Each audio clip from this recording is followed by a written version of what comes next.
আপনারা বলেছিলেন, আমরা শুনেছি। এবার আমাদের পালা করে দেখানোর। গত কয়েকদিনে হাজারো ভাই বোন আপনারা আমাকে লিখেছেন, এই গাজীপুর আমার শহর, এর প্রতিটা ওয়ার্ড, প্রতিটা গলি, প্রতিটি মানুষ আমার পরিবার।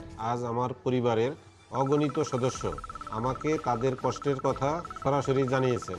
ড্রেন উপচে ঘরে পানি ঢুকে, রাস্তার গর্তে রিক্সা উল্টে যায়, রাতে মা বোনেরা ঘর থেকে বেরোতে ভয় পান। তাই আজ গাজীপুরের 57টি ওয়ার্ডের প্রতিটি মানুষকে বলছি, আপনার কষ্ট মানেই আমার কষ্ট, আপনার লড়াই মানেই আমার লড়াই। আমি প্রতিদিন আপনাদের সামনে আসব জবাবদিহিতার আদালত নিয়ে। কাজ যা হলো দেখাবো, কাজ যা চলছে হিসাব দিব, আর যদি কোথাও বাধা আসে, কে বাধা দিচ্ছে সেটাও আপনাদেরকে জানাবো। আমি কারো ভয়ে কাজ থামাবো না। প্রতিদিন একটা ভিডিও, প্রতিদিন একটা কাজ, প্রতিদিন একটা প্রতিশ্রুতি পূরণ হবে আপনার চোখের সামনে। মনে রাখবেন, শওকত হোসেন সরকার কথা দিলে কথা রাখে। এই গাজীপুর বদলাবে আমার হাতে, আপনাদের সামনে।